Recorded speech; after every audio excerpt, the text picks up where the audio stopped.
Hey guys, I am just hopping on here. This should be our work for Tuesday. Let me get to our salmon lesson. Hopefully yesterday you took a moment and you were able to read our story, or at least listen to me read our story about the salmon. It was more about the journey and some of the things that they're encountering. If you click on it, salmon life cycle introduction, open it up, and it should look like this. And I know that it doesn't show it, so I gotta reshare it. Okay, so yes, you should have already heard this story. I read it to you guys. If not, click on the link, read it.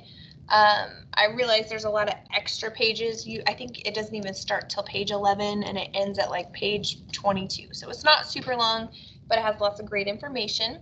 Yesterday, my goal for you guys was to try to brainstorm, what do you already know about salmon? Because I know some of you guys have background experience. And if you don't know anything about salmon, or you can't remember, what is something that you're interested in learning about salmon? So make sure that you're kind of thinking in your own head, what do I know? What do I want to know? On slide 3, we talked about this a little bit yesterday. I want you to really take a look at our salmon life cycle today. There's some really important information here. So I'm going to go through each of these steps and kind of read to you what's happening at this point. For step 1, there's eggs. They start off as eggs, salmon do. They live under the gravel. There are thousands of eggs, and they develop in a nest. It's called a redd, R-E-D-D. They're buried kind of in rocks so they to protect them from other predators that might want to eat them. Once they hatch out of the egg, they're called an alvin or an alvin, depending on how you pronounce it. They hatch and they kind of live under the gravel to hide from predators until their yolk sac is fully absorbed, or we might say zip up. If you see them, they have this little orangish, reddish sac still attached. So it's basically like what was inside feeding them as an egg, still attached. They don't need to eat any food at this point. And once their tummies zip up and it closes up so they aren't transparent anymore, they are coming out of the gravel. They come out of the rocks. At that point, they are called fry, and you can tell a fry because it has these par marks on it. It looks like it was grilled on a barbecue or fried. Once the alvin have absorbed their yolk sac or it zipped up, they become fry and they head for protected spots like under the logs. We talked about fallen logs being important, and behind boulders or big rocks. They dart out to catch tiny insects that come their way. So while they're this small, they're only eating things that are smaller than them, meaning smaller insects and other things. As they get bigger, they usually stay, this is when we released our salmon in kindergarten, but as they're getting comfortable in the river, it usually takes about a year or two. They start getting this feeling that they need to head to the ocean. So when they feel that urge, young salmon begin migrating or working their way toward estuaries, where they begin adapting to salt water in a process called smoltification, which is a silly, crazy sounding word. So they work their way, they're in this freshwater river, like pretend they're here at Fulbright, that little stream that goes off of Fulbright, and they go down the Yakima River and then Columbia. They're starting to work their way down the freshwater until they reach a place called an estuary, which is where the ocean water mixes with that river water. So it's half salt, half fresh water, and they hang out there for a couple months until their body gets adjusted to the salt water, and that's the smoltification it mentions. Once it's like really comfortable with it, the salmon goes into the ocean, into the salt water, and they are now ocean adults. Once they are in the ocean, they are that adult. They enter here as a juvenile, so just kind of like a young adult, and leave it as mature adults.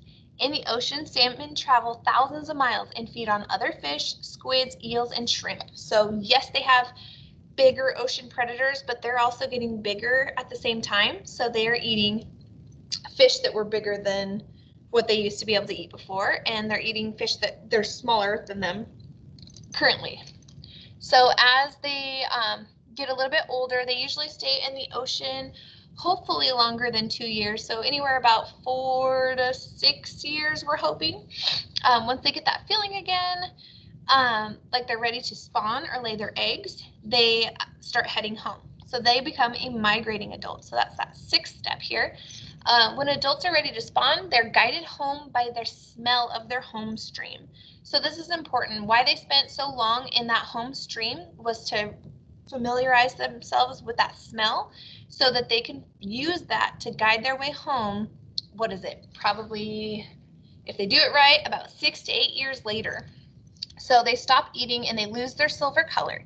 So they're smelling their way home from the ocean. Once they reach the freshwater, they aren't eating anymore, and their silver color that was really beautiful right here kind of starts to change. On their way home, they have to battle rapids, so they're swimming upstream, which is very, very tricky. They have to swim up waterfalls and over dams and avoid all those same predators that they survived from the ocean. The males start to have a hooked jaw, and they have really sharp teeth. Some species actually develop a hump or a bump on their back. The females often will have like bite marks here on that fin because of males being more aggressive. So you'll be able to tell that by the hooked jaw. This is a male or a boy, and this is a female or a girl. So once they get back to their, hopefully if they make it to their home stream or a stream that's safe enough, they find a mate. The female digs a nest with her tail. So she uses her tail kind of like a shovel, and they lay thousands of eggs. So that's where this is happening again, laying thousands of eggs, and they get fertilized by the milt, or like the fertilizer from the male. And most of the salmon die after spawning, and their bodies provide food for other wildlife, including bald eagles, bears, minks, river otters, and invertebrates. So even though they survive that whole long trek, once they lay their eggs and they fertilize the eggs, they pass away. So, and then their bodies are basically recycled into the earth. So even as they're passing away, they're still providing a lot of really important nutrients to the plants and animals around them. So this is kind of explaining that whole long process. There's so much more, but I wanted to give you the quickest overview I could give you. It's still a lot of information. So today I wanted you, after you feel comfortable a little bit more with the life cycle, click into slide 4 and see what you were able to answer about this. What's the name of the river or stream near our school that has the salmon? So where did we release? Over at Fulbright Park. There's this like little tiny stream that flows past there and into the Yakima River. So I don't think it is the Yakima River. We might have to do some of this exploration together here a little bit later. And then, to which ocean do the salmon migrate? So if you followed our little stream to the Yakima River, which goes to the Columbia River, which comes out over here on like the western side of the United States, what ocean is that? So you don't need full sentences here. That could just be the one name of the river, the one name of that ocean. What are some routes they might take from the stream or river to the ocean? Well, I just mentioned one. They go from whatever the name of that stream is that I need to look up, to the Yakima River, to the Columbia, to the ocean. Or if you can think of another one, put it in. List at least 2 predators a salmon might encounter during its migration. So if you're thinking, what are some creatures that you have seen in or near the Yakima River or Columbia River, or even in the ocean that might eat a salmon?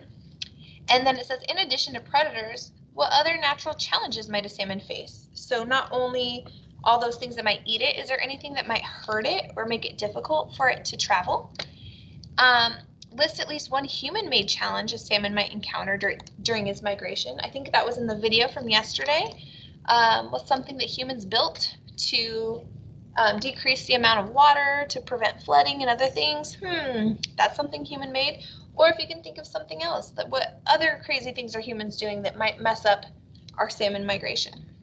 And then here, we might do this part together in class, but using Google Map to estimate the number of miles a salmon might travel from the river to the ocean, which we can't say the exact amount because you don't know if they took a detour, but if they made a straight line, that's something that I'm planning to do with you guys in class. Or if you are watching this because you missed class, go to Google Maps and type in from where about our school is, that river right next to our school, and then to the ocean that's west of the United States, so near Washington, Oregon, California. Try to see if you're able to figure out how many miles that is, just the one-way trip for them. And then again, that doesn't have to be a full sentence. You can just say it's about this many miles. So for today, this was what I was hoping we could accomplish together, taking a look at the life cycle and then hopefully answering a few of these questions. Tomorrow, I'll check in to see what questions we're still struggling with and work on those together. All right, thank you. See you soon. Message me with any questions, my friends. Bye.